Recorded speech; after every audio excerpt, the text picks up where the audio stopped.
मध्यकालीन युग के भारत के महान संत कवियों में से एक थे कवि रहीम, जिनकी विचारधारा आज भी उतनी ही प्रभावशाली है जितनी उनके समय में थी।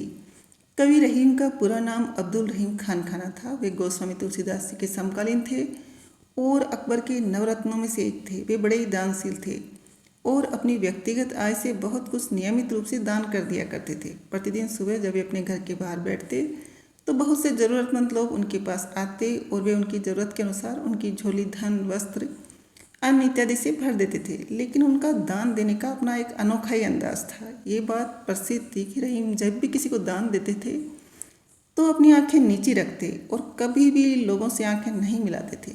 गोस्वामी तुलसीदास ने एक बार रहीम को पत्र लिखकर उन्हें पूछा कि वे दान करते समय अपनी आंखें नीची क्यों कर लेते हैं।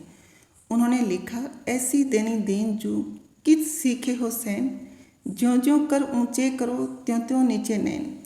अर्थात हे मित्र, तुम ऐसे दान क्यों देते हो, ऐसा तुमने कहाँ से सीखा। मैंने सुना है कि जैसे तुम अपने हाथ दान करने के लिए उठाते हो वैसे वैसे अपनी आंखें नीची कर लेते हो। रहीमदास जी ने उत्तर में जो लिखा वो विनम्रता और बुद्धिमत्ता से परिपूर्ण था। देनहार कोई और है, देवत है दिन रैन, लोग भरम हम पर करे याते नीचे नैन। अर्थात देने वाला तो कोई और है, यानी ईश्वर है, जो दिन रात दे रहे हैं, लेकिन लोग समझते हैं कि मैं दे रहा हूँ, इसलिए मेरी आंखें अनायास ही शर्म से झुक जाती है। कुछ लोग ऐसा मानते हैं कि पहला यानी प्रश्न वाला दोहा गोस्वामी तुलसीदास जी का नहीं बल्कि गंग कवि का है। लेकिन प्रश्न चाहे किसी ने भी किया हो, महत्वपूर्ण बात तो रहीम के उत्तर में निहित है कि दान देते समय या किसी की मदद करते समय हमारे मन में अभिमान नहीं बल्कि नम्रता का भाव होना चाहिए।